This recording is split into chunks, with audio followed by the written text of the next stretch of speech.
Bismillahirrahmanirrahim. Assalamualaikum warahmatullahi wabarakatuh.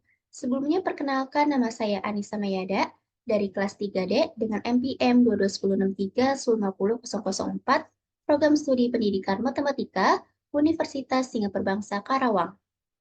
Video ini dibuat untuk memenuhi ujian akhir semester pada mata kuliah Pengelolaan Pendidikan dengan dosen pengampu Bapak Dr. Haji Dadang Rahman Munandar, MPD. Video ini berjudul Supervisi Pendidikan yang merupakan hasil dari penelitian saya yang dilakukan di ketiga sekolah. Baik, di sini yang pertama kita bahas terlebih dahulu kajian dari implementasi supervisi pendidikan. Di sini ada tujuan penelitian. Yang pertama, untuk mengetahui pendekatan atau teknik yang digunakan dalam proses supervisi pendidikan. Lalu yang kedua, untuk mengetahui jadwal penyusunan program dan evaluasi dari supervisi pendidikan. Lalu yang ketiga, untuk mengetahui rekomendasi dari supervisi diimplementasikan dengan baik secara efektif oleh guru-guru. Lalu, untuk mengidentifikasi kebutuhan dan masalah yang mungkin ada dalam proses supervisi pendidikan. Lalu di sini ada identitas sekolah dari hasil penelitian yang saya lakukan. Di sini saya melakukan penelitian yang pertama itu di SMAN 1 Cibitung, lalu yang kedua itu di MAK Rodotul Muhibin Bekasi, lalu yang ketiga itu di SMAN 2 Teluk Jambe Timur.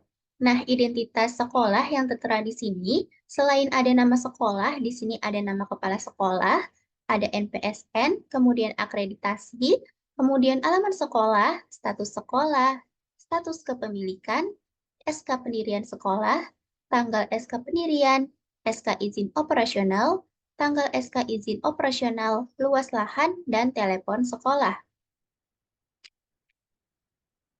Kemudian kita masuk pada pembahasan yang pertama, yaitu mengenai cakupan pengelolaan pendidikan, mengenai supervisi dari pendidikan. Nah, di sini ada pengertian dari supervisi pendidikan itu sendiri. Jadi, supervisi pendidikan adalah suatu proses pengawasan, pembinaan, dan pengembangan dalam konteks pendidikan yang dilakukan oleh supervisor pendidikan terhadap guru atau tenaga pendidik, dengan tujuan untuk meningkatkan kualitas pembelajaran dan mencapai tujuan pendidikan yang diinginkan.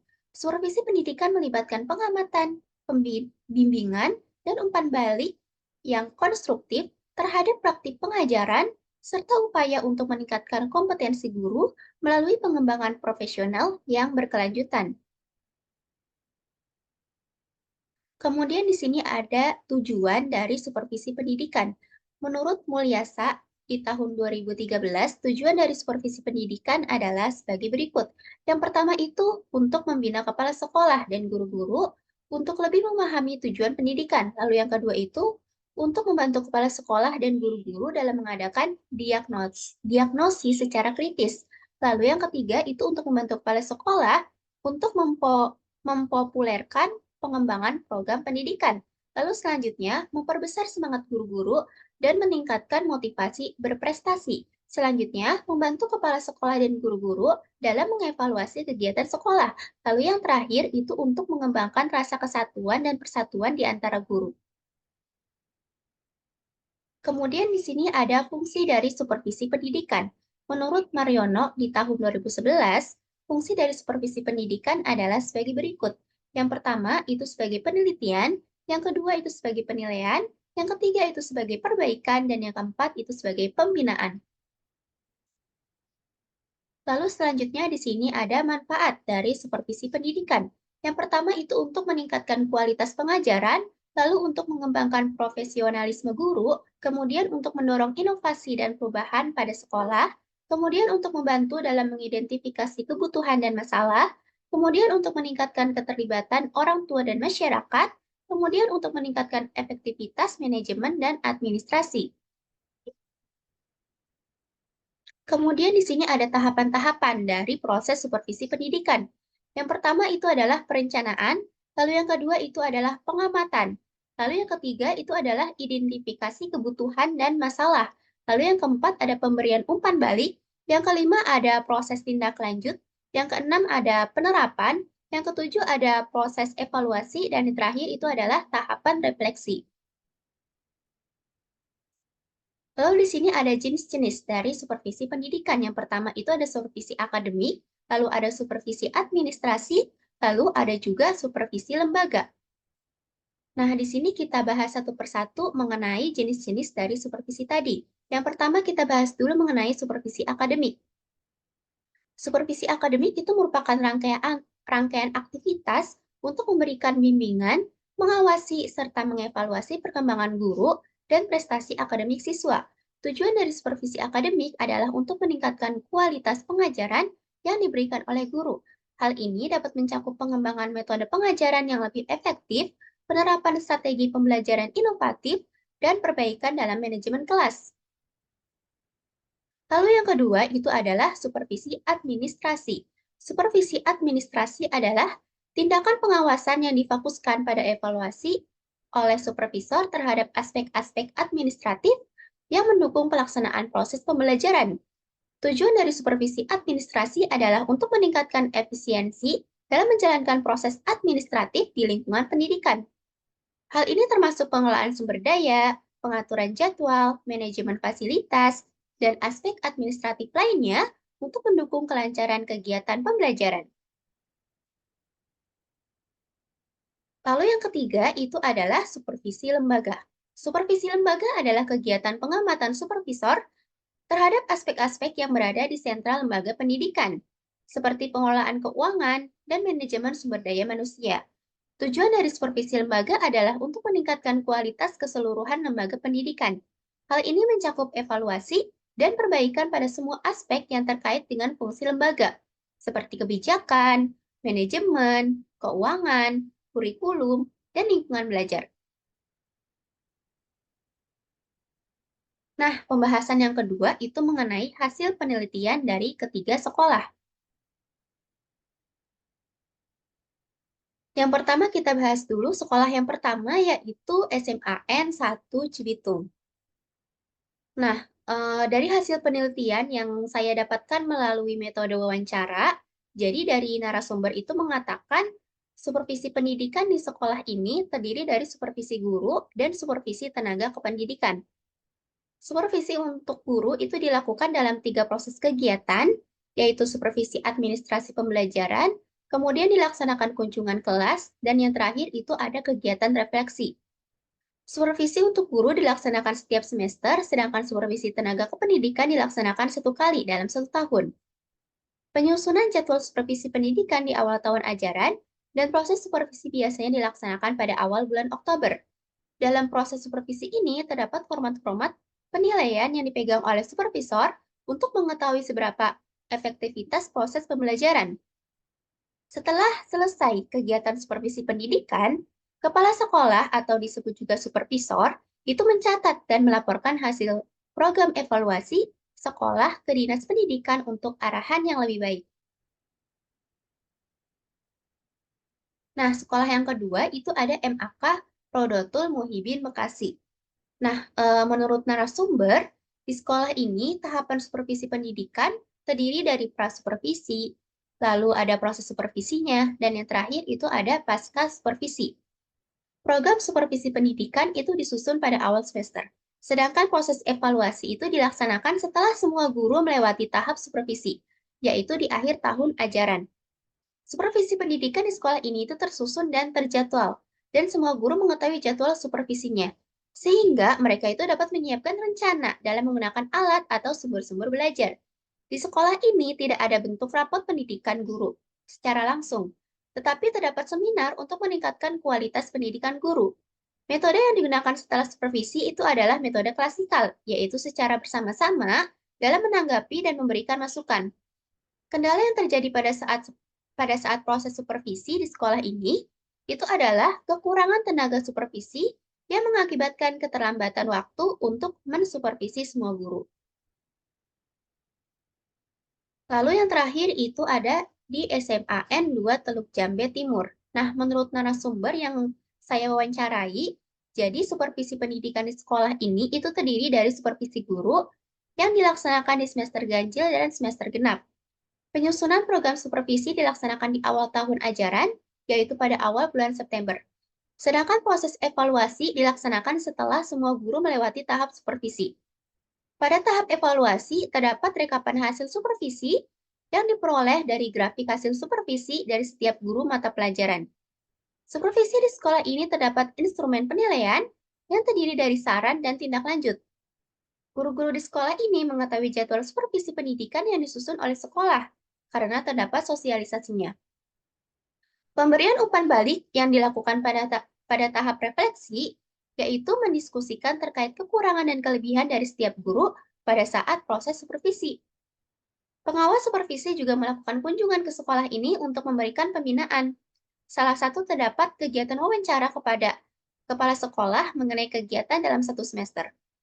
Nah, kemudian kendala yang terjadi pada saat proses supervisi di sekolah ini itu adalah penentuan jadwal yang sulit.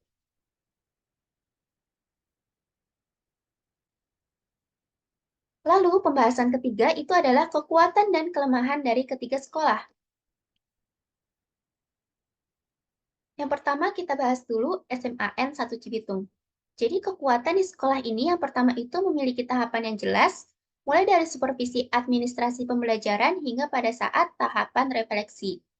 Lalu yang kedua itu adanya kunjungan kelas dan refleksi, yang memungkinkan guru mendapatkan umpan balik langsung dan dapat segera melakukan perbaikan. Lalu selanjutnya itu adalah supervisi juga dilakukan pada staf non-akademik. Staf non-akademik itu seperti tata usaha, lalu kepala laboratorium, terus kepala perpustakaan. Nah, di sekolah ini itu ada yang menunjukkan kesadaran akan pentingnya peran mereka dalam mendukung proses pembelajaran. Lalu selanjutnya, guru di sekolah ini dapat memanfaatkan sumber daya yang terbatas. Selanjutnya, adanya tim pengembang kurikulum untuk membantu kepala sekolah dalam menjalani supervisi pendidikan. Lalu di sini juga ada kelemahan dari SMAN 1 Cibitung. Yang pertama itu frekuensi supervisi yang tidak seimbang, karena supervisi guru dilakukan setiap semester, sedangkan supervisi staf non-akademik itu hanya dilakukan satu kali dalam satu tahun. Lalu yang kedua itu terlalu fokus pada administrasi pembelajaran, sehingga dapat mengabaikan aspek lain dari pengajaran seperti kreativitas dalam pengajaran dan penggunaan metode pembelajaran. Kemudian ketergantungan pada jadwal yang sudah ditetapkan. Dan yang terakhir, itu terlalu fokus pada penghargaan sebagai satu-satunya motivasi.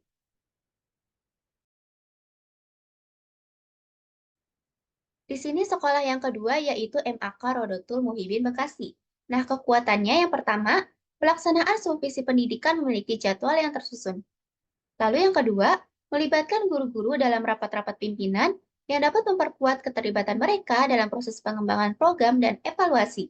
Lalu yang ketiga itu adanya seminar-seminar secara berkala, memberikan kesempatan bagi guru untuk meningkatkan kompetensi mereka. Lalu yang keempat, guru-guru telah menggunakan berbagai media dan teknologi dalam proses pembelajaran mereka. Dan yang terakhir, adanya persyaratan untuk melaporkan perencanaan pembelajaran sebelum memasuki kelas yang dapat membantu guru dalam mempersiapkan diri dengan lebih baik untuk sesi supervisi. Nah, di sini juga ada kelemahan dari MAK Rodotul Muhibin Bekasi. Yang pertama, itu karena keterbatasan supervisor membutuhkan waktu yang cukup lama untuk guru-guru dapat melaksanakan supervisi pendidikan. Lalu yang kedua, karena sekolah ini menggunakan metode klasikal dalam evaluasi secara umum, yang mengakibatkan fokus kepada individu menjadi terabaikan. Lalu yang ketiga, tidak adanya rapot guru membuat proses evaluasi kurang jelas dan tidak memberikan umpan balik langsung dari supervisi. Lalu yang terakhir itu terlalu berfokus pada persiapan saat supervisi saja, yang memungkinkan guru-guru hanya menyiapkan bagian yang sudah direncanakan dan tidak mencerminkan keadaan yang sebenarnya di dalam kelas. Lalu kita bahas sekolah yang terakhir yaitu SMAN 2 Teluk Jambe Timur. Nah, di sini ada kekuatannya juga. Yang pertama, itu penyusunan jadwal supervisi di awal tahun ajaran memberikan struktur yang baik. Lalu adanya instrumen penilaian yang terpisah untuk perangkat pembelajaran dan pengamatan sehingga memberikan kerangka evaluasi yang lebih terperinci. Lalu yang ketiga, terdapat evaluasi secara berkala baik di semester ganjil dan semester genap. Lalu yang keempat, terdapat umpan balik yang komprehensif yang memberikan kesempatan bagi guru untuk saling menanggapi. Lalu selanjutnya itu terdapat sosialisasi program supervisi, adanya rencana tindak lanjut dari hasil supervisi, dan yang terakhir itu adanya kunjungan dari pengawas pusat ke sekolah tersebut. Kemudian di sini juga ada kelemahan dari SMAN 2 Teluk Jambe Timur. Yang pertama itu terdapat variasi dalam penjadwalan supervisi, sehingga menyebabkan perbedaan waktu evaluasi di antara guru-guru. Lalu yang kedua, meskipun ada saran yang diberikan supervisor, tidak ada jaminan bahwa guru akan menerapkannya dengan baik di dalam kelas. Lalu sekolah ini mengalami kesulitan dalam berkoordinasi antara sekolah, guru, dan pengawas untuk menentukan jadwal yang cocok, terutama dengan kesibukan yang berbeda-beda. Nah, lalu pembahasan keempat di sini mengenai uraian pendapat mengenai supervisi pendidikan. Nah, di sini ada uraian pendapat saya. Jadi, menurut pendapat saya, dari ketiga sekolah tersebut sudah melakukan proses supervisi pendidikan dengan baik, yang sesuai dengan tujuan, fungsi, dan manfaat dari supervisi pendidikan itu sendiri. Hal ini dikarenakan supervisi pendidikan merupakan proses penting yang bertujuan untuk meningkatkan kualitas pendidikan. Supervisi membantu dalam pengembangan profesionalisme guru dengan memberikan dukungan, saran, pelatihan, dan pembinaan yang diperlukan untuk meningkatkan keterampilan mengajar mereka. Selain itu, supervisi pendidikan melakukan evaluasi kinerja guru dan memberikan umpan balik yang konstruktif untuk membantu guru dalam memperbaiki praktik pengajaran mereka. Nah, fungsi-fungsi ini itu saling berkaitan dan saling berkontribusi dalam menjaga kualitas keseluruhan sistem pendidikan dengan fokus pada pengajaran yang berkualitas, pengembangan profesionalisme guru, dan peningkatan hasil pendidikan siswa. Nah, di sini juga ada dokumentasi dari hasil penelitian yang telah saya lakukan. Nah, di sini ada dokumentasi dari SMAN 1 Cibitung. Nah, yang di sebelah kiri ini foto saya dengan narasumber, lalu yang tengah ini ada sekolahnya, dan yang kanan ini eh, adalah foto dari tim saya dalam melakukan penelitian ke sekolah ini. Lalu yang kedua, ini ada dokumentasi dari MAK Rodotul Muhibin Bekasi. Nah, yang sebelah kiri ini ada foto saya dengan narasumber. Lalu yang tengah di sini ada sekolahannya, ada gedung sekolah, dan yang kanan ini adalah lagi-lagi berupa tim saya yang melakukan pengamatan di MAK Rodotul Muhibin Bekasi ini. Lalu yang terakhir ini ada dokumentasi dari SMAN 2 Teluk Jambe Timur.